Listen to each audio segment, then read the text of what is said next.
सदन आज चर्चा कर रही है। अध्यक्ष महोदय, सदन की परंपरा, विधि, ये सारे चीजों की संरक्षक आप हो। इस चर्चा को शुरू करते हुए प्रारंभ में अत्यंत कुछ माननीय सम्माननीय सदस्यों ने आपकी दक्षता और आपकी विवेक के ऊपर भी चर्चा की है। मैं बड़ा विनम्रता के साथ दोनों पक्ष के मित्रों को यह निवेदन करना चाहूंगा,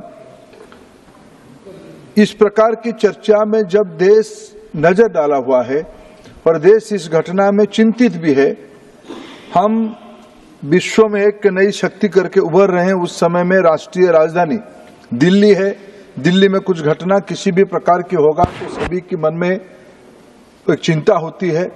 और जो घटना पिछले 27 जुलाई को हुई है, इसको कितना भी हम खेद प्रकट करें, कितना भी हम दुख प्रकट करें, उस परिवारों की कोई भरपाई होने वाला नहीं है।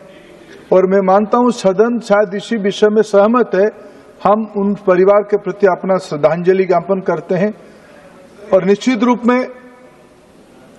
रूप में हम सभी की दायित्व बनता है ये घटना आगे कैसे ना हो, उसकी दायित्व किसकी है। ये राजनीति लापरवाही बनाम जिम्मेवारी की नहीं होनी चाहिए, जिम्मेवारी होनी चाहिए। लापरवाही तो हुई है, किसी ना किसी को तो उसमें उत्तर देना पड़ेगा, दायित्व लेना पड़ेगा, जिम्मेवारी लेना पड़ेगी, तब जाके उसमें से कोई समाधान होगा। आज इस चर्चा को आगे बढ़ाते हुए जब आदरणीय सुधांशु जी ने इस चर्चा का शुरुआत किया और अभी तक जो चर्चा हुई है, कई प्रकार की तर्क, कुछ जगह पर अगर ये संसदीय अपशब्द नहीं है तो मैं अध्यक्ष जी कुतर्क का शब्द भी लगाना चाहूंगा।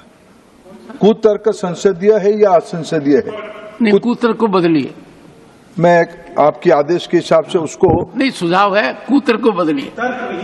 तर्कहीन, तर्क और तर्कहीन। एक सेकंड, और अपने यहाँ शालीनता का इतना स्तर बढ़ाओ कि लोग प्रभावित हों और सीखे भी। धन्यवाद आप तो हमेशा संयमित रहते हो, पर ये कीजिए, इधर भी संयमित रहते हैं। ये सर हम सभी के लिए लागू है। ये पहले तो मेरे ऊपर लागू है कि मैं इस सदन को इस प्रकार की कोई भी शब्द के माध्यम से गुमराह ना करूं, कोई मर्यादा हानि ना करूं। इसकी सबसे ज्यादा जिम्मेदारी अध्यक्ष जी मेरे बयान में मेरे ऊपर होती है। इसलिए मैं आपकी अनुमति भी चाहा। 2-3 बिंदु, 2-3 पहलू इस चर्चा में सामने आई है। मैं आपकी अनुमति में कुछ तथ्य, हम सरकार में है, कोचिंग सेंटर के बारे में कुछ दायित्व हम लोगों की भी बनती है। शिक्षा कॉन्करेंट लिस्ट में एक बिजनेस है, कॉन्करेंट लिस्ट की विषय है। दोनों राज्य सरकार और केंद्र सरकार की जो दायित्व में यह व्यवस्था है। पिछले कई सालों से कोचिंग सेंटर की व्यवस्था और प्रबंधन कैसे होनी चाहिए, 2017, 19, अभी 2020, फिर अभी 2024 में निरंतर रूप में भारत सरकार, राज्य सरकार तथा संघ प्रशासित राज्यों को अपना एडवाइजरी, मार्गदर्शिका भेजते आए हैं। कोटा के बारे में चर्चा हुई। केवल कोटा नहीं, देश में अनेक जगह पे इस प्रकार की जब दुर्घटना होते हैं, कुछ कैंपसेस में भी कुछ दुर्घटना होते हैं, तब एक कोचिंग सेंटर की व्यवस्था कैसे होनी चाहिए, इसकी एक निरंतर मॉनिटरिंग, निरंतर जानकारी, सुझाव राज्यों को दिया गया है, जिसमें